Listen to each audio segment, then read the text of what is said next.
Blissful, blissful, blissful evening. I guess I could say good night or evening. YouTube, welcome to my channel. My name is Natural.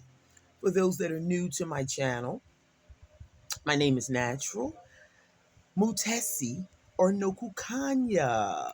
And if you look at further back videos, you'll be able to hear more about those names if you choose to.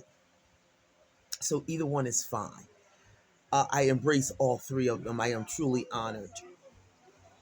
Wow, there's really loud music outside now. I came inside to make the video. Now listen at the cars going by. Yes, I'm coming to you from the lovely island of Grenada, and it's Friday, so you'll hear noises in the background. But I want to get straight to it. I've had a challenging last couple weeks, so if you happen to catch those last three videos, you might see another side of me. But I'm still natural. I'm still Mutesi. I'm still Nokukanya. I am who I am, but I'm ready to move forward. But I've been thinking a lot. I'm sitting here relaxing on my bed, and just a quiet Friday evening. Um, but I've been thinking a lot lately about my parents. I've been thinking a lot lately about dating. Um, I've been thinking a lot lately about leaving the island and just ending the journey. Not me ending the journey, but the universe has been whispering to me that natural the journey might be over. You've had a good 6 years on island. Move forward.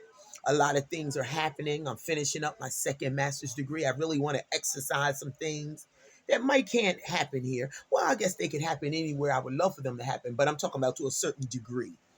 But anyway, we'll talk about all that later. But I really want to share about my lifestyle, my upbringing, and my current thoughts.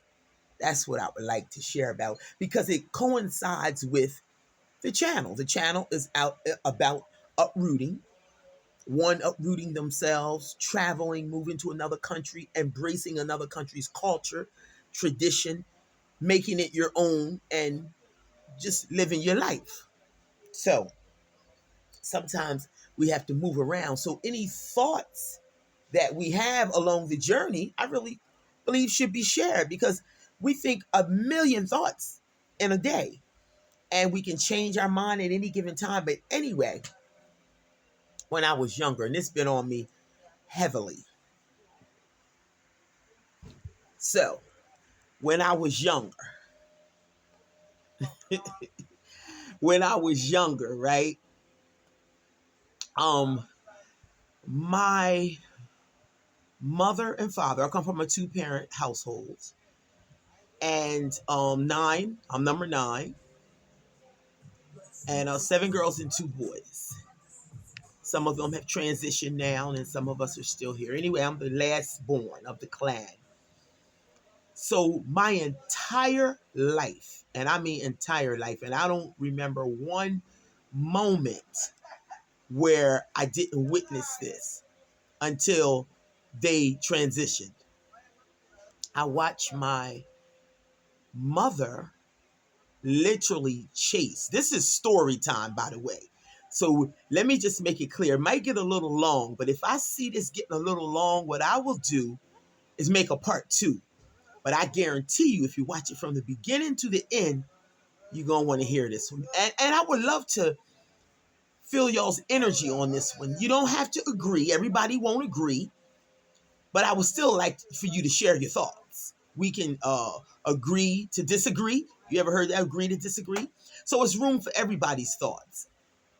So my entire life, I watched my mother literally chase my father. Now, when I say chase, I mean run after him, trying to get him not to visit this other woman's house.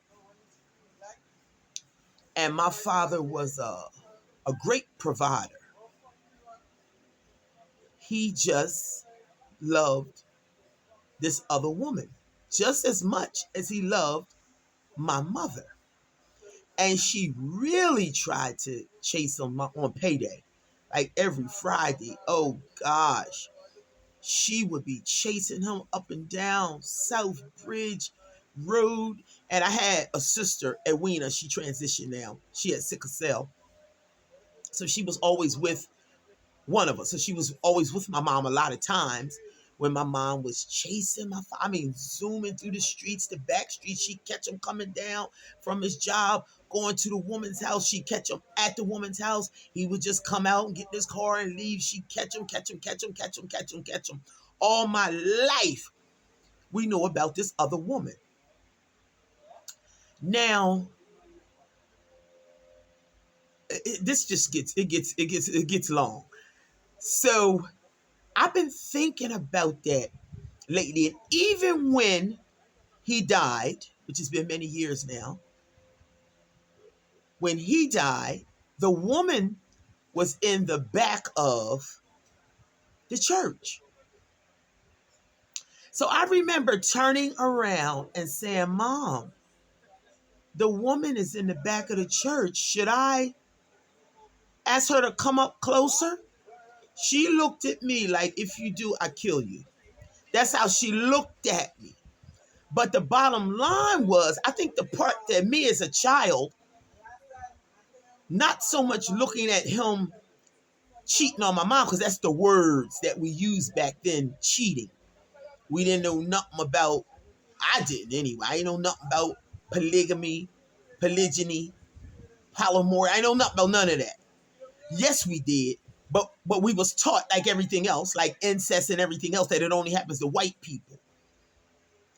So that's one of the biggest ways you can confuse your children, is have them believe that something that happens, that anybody can experience, only happens to white people.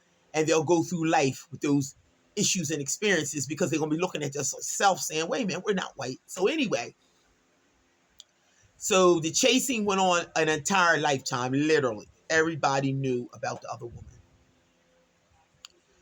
So she was in the church when he died. In the back, my mom looked at me like, I'll kill you if you do. And I just sat there and I felt like I always remember that feeling. Like, wow. And she just lived a sad life. It was just sad. She couldn't find no peace with it. She wasn't trying to understand the fact that the bottom line for me as a child, as I was getting ready to say, this woman loved him. He loved this woman. And he loved my mom. He never, not one time, didn't take care of our household. Not one time. And he also took care of that household. Because that's why she was trying to beat him. Because every Friday he would go, he would give her a little something. And if he could stay, he would stay. But he never slept out at night or none of that. But he spent time that we all knew about. When he wasn't there, we knew where he was. He was with his other family. So, come to find out later on, my father is somebody else. All the time, all along, I thought. So apparently my mom either got tired and once she realized she wasn't going to leave or couldn't leave or for whatever reason didn't leave, she went out and got herself a little something. My father turned out to be another man, wonderful man. So I ended up having two fathers. I don't want to say their names, but my father who raised me my entire life up to age 13, my mother took me to this other man who was my father. And then I realized that another couple brothers and sisters have different fathers. Now, when he married her, she had 6 children. So apparently she couldn't take it and she did what she did. So now they pretty much the same people. But I been studying. I've grown. I lived different places, different cultures. I went to live in South Africa where it was legal for a man to have more than one wife. I've been studying polygamy now. I even live, well, we'll get to that because I lived that way twice and I'll tell you about that. So that's the part about that. So just so we can not have a long drawn out story, and I'm just trying to give you something. So, but wait a minute, I did say to myself, I asked myself the question, I said, wouldn't it have been easier for them to just move as sisters and not enemies? They both had their own separate homes. He was doing it properly. not running from her on payday and bringing everything here. He took care of us. She could not say he didn't take care of the house. That would be a total lie. Now he might have could have balanced out. No, he did his time. He never slept out. I told you.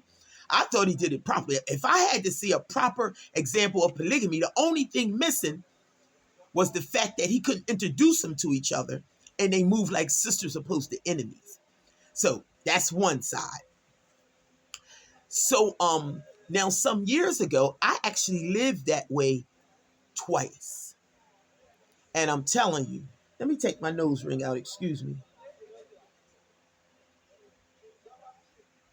So I lived that way twice in my life. And the only reason why it's been coming up because I lived on the island of Grenada where dating has been horrible, like almost horrific. Like if I had to choose, as great and amazing as Grenada has been for these 6 years, the downside, I never really do a pros and a con. The most pro con you're going to catch is them last 3 videos I made. And that was really out of hurt and anger. But the most pro con you'll hear me say is the downside is dating. I mean, but then again, it's a small island. It's 38 square miles, give or take. And everybody's either married or in long-term relationships, or you got a few in prison, and then you got quite a few gay guys. So the options are almost slim to none for a woman like me. I'm just saying. And I've talked to a couple locals and anything, but that ain't why we're here today. But that would be the downside for me, dating. So I was thinking about the 2 most beautiful experiences I've ever had in my life or as dating, and that would be these 2 polygamous relationships. The first one wasn't really wait a minute, I'm going to sneeze. Hold up. Excuse me. Sometimes my allergies kick in. So, oh, wait a minute. Thank you. Excuse me. So, the first time we wasn't really living right. We was young, inexperienced. I was really attracted to the guy. He was really attracted to me. But the sister, the baby's mom that he brought down, it was our relationship that was beautiful. No, I'm not into women. This is what it's the difference between polygamy, polygyny, and polyamory. So this is why you got to be clear when you start breaching off into these type of relationships, because you got to make it clear: are the 2 women here to cater to the king man, or they be interested in each other? I don't have no women experiences. They ain't interested in none. So it would be 2 sisters moving like sisters, interested in one man. So the first time he wasn't really nothing. And so I left that relationship, that first one. And when she left, she ended up finding me and contacting me and inviting me to her wedding. She was marrying a guy in Virginia and she wanted to invite me. Her and I was cool. I'm going to tell you, the only thing I didn't like about the first experience is that he always wanted to be with me. We would go out, whether we were going out to the mall, eat out, whatever, over some friend's house to a cookout, he would always say, come on, natural. And so after about 2 times of that, and she would cry. She would cry. I said, oh, hell no. Excuse my language. Hell no. I said, that ain't how this thing go. And it's not why I'm in it. No. Now, they were both from New York. We were in my hometown in Delaware. So I said, wait a minute. She needs to be coming out with us wherever we go. Y'all are in my town. I got plenty of nieces and nephews who will watch your son. She needs to be with us. Us leaving here and she's crying me, look about. No, you ain't even doing this right. So that never happened again. Whenever we were going out that door, I would call my nieces or some of my friends' children, teenagers or whatever, and they would watch the son. That was the end of that. We were awesomely cool. So he had the house in her name, the car in my name. Whenever he gave money, we hear y'all buy yourself something nice. She would say, wow, help me, teach me how to wrap my hair like sisters. So that was my first understanding of a sister wife, a co-wife. It was beautiful. She was beautiful. He was really the jerk. But anyway, that's over. Now, the second time I lived like that, I was on a lovely island of Antigua. And I'll never forget it. After I decided to divorce my husband, leave my husband, that marriage was over. So I started dating one of the only Muslims on the island. And very handsome, gorgeous. He had a wife. And I was just leaving my husband, even though we were still under the same roof. So it was, you know. So, um, anyway, I was a school teacher, grade six school teacher, prepared for the common entrance exam. She was a pharmacist in the local hospital. And he had a culture shop with an African library serving tofu and tofu wraps and veggie burgers out of the back. Beautiful. Beautiful. I'm talking buildings. See, this is only reason why I would be in polygamy. It's the reason why I'm attracted to it. And so we went out one day. We went out one day. All of us. It was African Liberation Day celebration. And one of the things I loved about living in Antigua, they were big on celebrating anything African centered. Excuse me. So it was African Liberation Day celebration, and we all went. And so somebody sent a message for me, teacher, please bring your children over before they dance. I had an African drum dance group in Antigua. Before they dance, let's feed the children. So I go over to the feeding station, and it was these two beautiful sisters. I'm talking beautifully wrapped, locks, naturalness, clear skin, just absolutely stunning. So I said, wow, y'all are beautiful. I said, are y'all sisters? And they smiled. And one said, this is my co-wife. I think this was the first time I ever heard this term used so eloquently. This is my co-wife, she said. I said, really? And I stood there and they were just looking and they were serving the children all vegan, Ital food. Beautiful. And another 5 minutes or so is tall, handsome, gorgeous, consciously rooted African man comes up with this silver beard dressed in white. He stood between the two of them and he said, Empress or Empresses, are y'all okay? Do y'all need any assistance here? And one sister turned around and said, Sister, this is our king man. I never forgot it. Have y'all ever experienced something in life that left an impact on you that you never forgot? I watched them for the duration, the rest of my time there, and I was so attracted to the beauty of it because these sisters was moving like sisters and not enemies. And that's what made me think about my parents and say, wow, wouldn't it have been so much easier if they could have just, if my dad could have just introduced the two of them, he kept them separate. They didn't have to be friends if they didn't want to. But it's just easier when you're friends. Well, now at this point in my life, I'm ready to experience the most beautiful thing I've ever seen in my entire life. Something I never, ever forgot. I lived in Antigua 14 years ago. I never forgot that. I didn't talk about it a lot because a lot of people that I was around didn't talk about it. You know, people think you whatever they think. But I'm at a place in my life right now, I would welcome if the right king man and the right co-wife, sister wife came, because I'm talking about building. I'm talking about building. I'm talented. I'm smart. My business is 11 years old this month.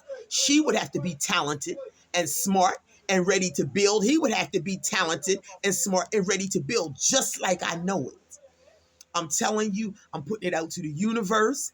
I believe I'm interested again. I would like to hear y'all's, not so much your opinion on should I, because I know what I'm doing. I know what I'm interested in. I'm just saying I might not even come, but I'm telling you the most beautiful thing I've ever seen in my life. I ain't talking about all this cheating. I don't even use the word cheating.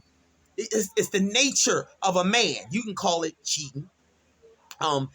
Which most of us have experienced. Most of us will continue to experience. It won't just be my mother. You might not be chasing him, trying to beat him to his woman's house, but we all know what time it is.